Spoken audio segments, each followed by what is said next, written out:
حدیث شریف کې راځي وې ورځ قیامت شي ټول انسانان با په خلو کې دا غختلو ګناهونو مطابق با څوک به نامه پورې ډوبي څوک به مړی پورې ډوبي او څوک به کې مم په مړی ډوبي د خپل ګناهونو کې او داسې خله به وي چې خله په د مړی پورې تر نامه پورې خلو د ګرمۍ کې باغ کلک جان نیو مخته دي خلک به تنګ شي دا سخت ګرمۍ نه باغ تنګ شي الله رب العزت ته سوال وکي او یا الله منګه جهنم ته ولېګا خو د دې ورځې دا تکلیف نه موږ نشو برداشت کولای دی نه خلاص مر باندې شوی وي دلته خو خوله پیږي هغه خوله به تاسو را داسې پیوسوي لکه انسان سره چې څنګه کپړې پیوسوي څه مشران به راجم شي هغه وخت مشران چې کوم وي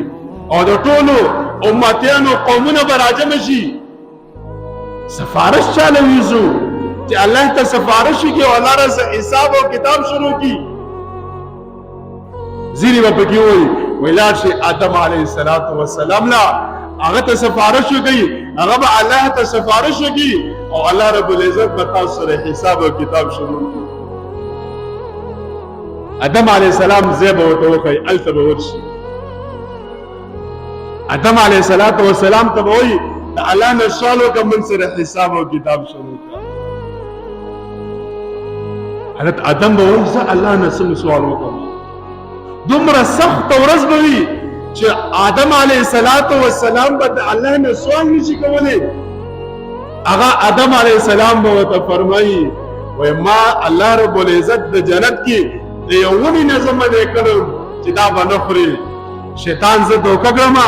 او هغه ونه مې وخوړله زه خو خپله ما دومره غټه غلطي کړې زه به د الله نه سوال څنګه کوم چې الله راته دا ووایي چې تا خو هم دا نافرماني کړې ده زه به د الله نه څنګه سوال کوم زه د الله نه سوال نشم کولی او لاړ شئ یو کس ته تخیمه چې هغه د الله ډېر غټ پیغمبر دی حضرت نوح علیه السلام لا هغه نه ورشئ هغه د الله نه دعا وکړي کېدای شي الله رب العزت حساب او کتاب نوح علیه السلام نه به راشي الله نه سوال وکړه الله موږ سره حساب او کتاب شروع کړي حضرت نوح علیه السلام ورته فرمایي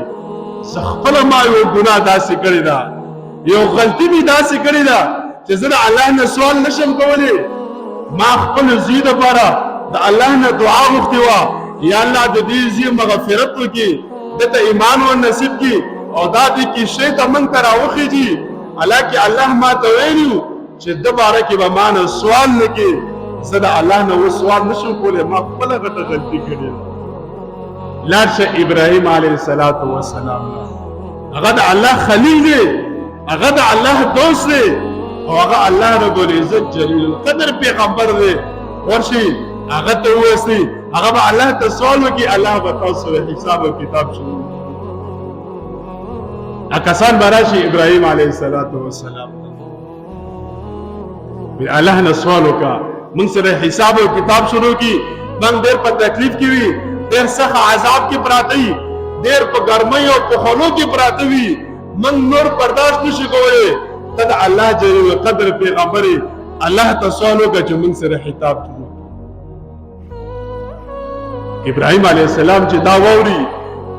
هغه به ورته فرمایي زه الله نه څنګه سوال وکړم ما نه خپله یو درې غلطیانې داسې شوي دي یو درې خبرې ما داسې کړي دي په ظاهره باندې خو هغه ټیک دي خو زه بیم الله ته سوال نشم کولی وایي ما الله رب العزت ته ویلي دي چې کله دا خلک ټول بازار ته راغلل دا کفار مشرکین ما ته وایي چې ته موږ سره میلې ته لاړ شه وایي ما ورته وویلې چې زه خو بیمار یم زه نشم تللی نو بیمار خو زه وم روحاني بیمار وم جسم مې ټیک و روحاني بیمار وم ټنشن راته تکلیف راته او کوم انسان ټنشن وي او تکلیف وي نو هغه بیمار وي نو زه خپله بیمار وم هغه خلکو ته مې دا خبره وکړه زه نشم تللی او بیماري راته دا وه چې دا دعا به مې کوله یا الله دا خلک زما د امت په دې شرک باندې کوم ولې لګېږي زما دا امت زما دا قوم ولې د دې بتانو عبادت کوي یو د الله عبادت ولې نه کوي دا بیماری ما ته وکړه خو ما صرف دا ویلې چې زه بیمار یم او دا خبره صحیح نه وه زه به څنګه الله ته ویم چې یا الله دې خلکو سره حساب او کتاب وکړه زما خو خپله غلطۍ نه دي او بیا ورته ابراهیم علیه السلام وایي دویمه خبره ما دا کړې ده چې یو ظالم پاچا زه ونیولم ما نه خپلې بیبي سارا باره کې تپوس کوي دا ستا څه ده وایي ما ورته وویلې چې دا زما خور ده حالانکې خبره صحیح ده ټول مؤمنان خپل منځ کې ورونه او خویندې دي خو دا خو زما بیبي وه ما ورته وویل دا زما خور ده نو زه به د الله رب العزت نه څنګه سوال کوم چې دې امت سره حساب او کتاب و دا زه نشم کولی لاړ شه موسی علیه السلام له موسی علیه السلام له به راشي هغه به ورته وایي زه هم نشم کولی ما خو یو کس په سربیره باندې والی و ټیک د کافرو مشرکو زما د وجې نه هغه مړ دی نو زه به الله رب العزت ته څنګه سوال کوم دې امت سره حساب او کتاب جوړ وکړه دا زما کار نه دی لاړ شه عیسی علیه السلام دا خلک به عیسی علیه السلام ته راشي عیسی علیه السلام ته به وایي الله ته سوال وکړه چې موږ سره حساب او کتاب شروع کړي عیسی علیه السلام به ورته فرمایي زه نشم کولی دا خو هغه قوم دی دا خو هغه خلک وو چې ما ته به ویلی چې ته د خدای او دا به راته ویلی چې د الله زوی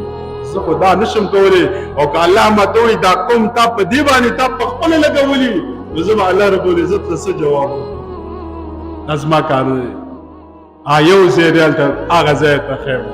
هلته لاړ شئ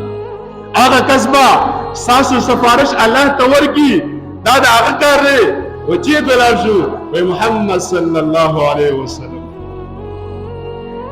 دا خلک به ټول راشي د الله رسول په خدمت کې به حاضر شي د الله رسوله موږ ډېر تکلیف کې پراته یو د الله نه سفارش وکړه چې الله رب العزت ستا دعا قبول کړي او موږ سره حساب او کتاب حضور صلی الله علیه وسلم به یو اوږده سجده وکړي علماو لیکلي دومره اوږده سجده وکړي چې هغه سجده به د دنیا د اوو ورځو مطابق سجده وي دومره اوږده سجده به وکړي او بیا به سر راپورته کړي الله حمد به بیان کړي د الله تعریف به وکړي او داسې تعریف به د الله بیان کړي داسې حمد به د الله بیان کړي حضور صلی الله علیه وسلم فرمایي داسې حمد نه ما مخکې بیان کړی او نه به وروسته داسې د الله حمد بیا به ورته الله رب العزت وایي شافعه و مشفعه ته شفاعت کوونکی وغواړه ما نه چې چا سفارش کوي چې زه ستا سفارش قبول کړم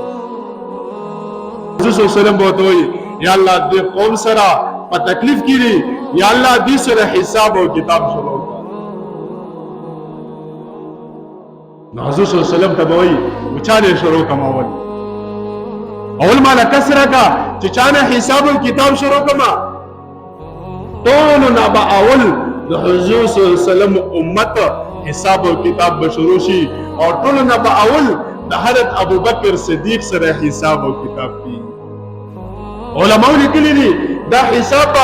د ټولو امتونو سره د ټولو انبیاء سره د جناتو سره ټولو مخلوقات سره به الله رب العزت د دنیا شپږو ګنټو کې ټول حساب ختم شپږ ګنټې دنیا چې کومې دي دومره ټیم کې به الله رب العزت د ټولو سره حساب او کتاب وکړي او حضور صلی الله علیه وسلم فرمایي ټولو نه به اول زما امتي د ټولو نه اخر راغلی دی ټولو نه اول آدم علیه السلام دی زما امتي د ټولو نه اخر دی خو حساب او کتاب به ټولو نه اول زما امتو سره کېږي فرمایل به د الله رسول ورځ د قیامت به ټولو نه زیات امت چې وي دا به زما امت وي او داسې به ښکاري لکه یو غوایي د پاسه په ملا باندې چې یو سپین نشان وي زما امتونه به نور ټول داسې وي او دا نور امتونه به دومره ښکاري لکه د غوایي په ملا باندې چې دا سپین نشان وي داسې به الله رب العزت حضور صلی الله علیه وسلم امت دومره ډېر وي او هر یو سره به حساب او کتاب کېږي ځینې به الله رب العزت داسې وبخي علما به داسې لاړ شي مجاهدین به داسې لاړ شي یوه ډله به راپاسي هغه به داسې لاړ شي مؤذنین به الله رب العزت بغیر حساب کتاب داخل کړي او ځینې خلک به داسې وي الله به د هغوی سره حساب کوي وړه وړه ګناهونه به ورته شماري دی به ورته رغټ شماري دی به ورته الله پاک فرمایي زه دا غټ مې درته بخښلي واړه مې درته بخښلي زه جنت ته او ځینې خلک به داسې وي چې هغوی سره به الله حساب کوي هغه به جهنم نه ځي او جهنم کې به د خپلو ګناهونو سزا خوري دی به الله رب العزت د جهنم نه راوباسي دی به جنت کې داخلي او دی به الله رب العزت صلی الله علیه وسلم فرمایي وایي موږ جنت طرف ته لاړ شو وایي زه به ور ورته کومه وایي د ور ریابان به ما ته ور اواز وکړي ته څوک یې وایي زه به ورته وایم زه خاتم النبیین محمد صلی الله علیه وسلم یم وایي ما ته ستا حکم شوی و چې کله دا راشي او ور وټکوي نو دته به ټول اول جنت دروازه داخلي دا به اول جنت ته داخلي بیا به وروسته نور امتونه داخلېږي بیا به وروسته نور پیغمبران داخلېږي او ستا باره کې ما ته حکم شوی چې ټول نه به اول د ده امت او حضور صلی الله علیه وسلم جنت ته داخلي